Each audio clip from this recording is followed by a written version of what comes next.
nosotros ponemos esa... Intenso día el que ha vivido hoy la vicepresidenta del Gobierno y cabeza de lista del PSOE por Valencia, María Teresa Fernández de la Vega. Por la mañana ha acudido a la celebración del Día de Andalucía en el pabellón de la Fuente de San Luis, donde ha participado de la fiesta de los andaluces que viven en Valencia.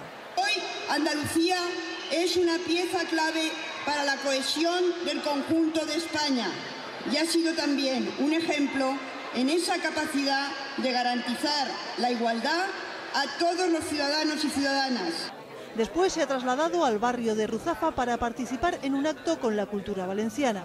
En él, la candidata socialista al Congreso por Valencia ha presentado las propuestas culturales del PSOE.